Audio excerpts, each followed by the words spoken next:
இன்ஸ்டாகிராம்ல இருந்து வரக்கூடிய நோட்டிபிகேஷன்ஸை பர்டிகுலர் டைம் வரைக்கும் பாத்தீங்கன்னா நீங்க வந்து பாஸ் பண்ணிக்க முடியும். அதற்கான ஒரு செட்டிங்ஸ் வந்து இன்ஸ்டாகிராம்ல இருக்குது. அதை பத்தி தான் பார்க்க போறோம். அதை நீங்க எனபிள் பண்ணிட்டீங்க அப்படின்னா நீங்க எவ்வளவு டைம் அதுல செட் பண்றீங்களோ அந்த டைம் வரைக்கும் பாத்தீங்கன்னா உங்களுக்கு எந்த விதமான நோட்டிபிகேஷனும் வராது. அது எப்படி பண்றது அப்படிங்கறத பார்க்கலாம்.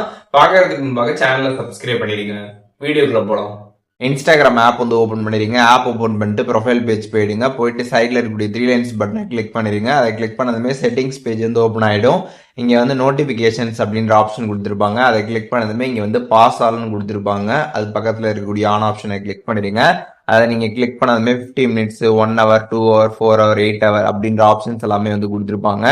இதில் வந்து உங்களுக்கு எவ்வளோ டைம் வேணுமோ அந்த டைமை நீங்கள் வந்து செட் பண்ணிட்டீங்க அப்படின்னா அந்த டைம் வரைக்கும் பார்த்தீங்கன்னா உங்களுக்கு இன்ஸ்டாகிராம்லேருந்து எந்த விதமான ஒரு நோட்டிஃபிகேஷனும் பார்த்தீங்கன்னா வந்து வராது.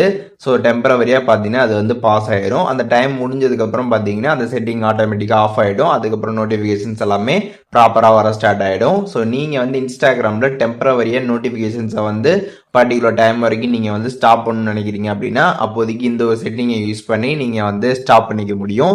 ஸோ இப்போ இந்த பாஸ் ஆல் நோட்டிஃபிகேஷன் செட்டிங்ஸ் பற்றி கம்ப்ளீட் டீடைல்ஸ் தெரிஞ்சிருப்பீங்க. இதில் எதுவும் டவுட் இருந்துச்சு அப்படின்னா கமெண்ட்ஸில் மென்ஷன் பண்ணுங்க. நான் எல்லாருக்குமே ரிப்ளை பண்ணுறேன்.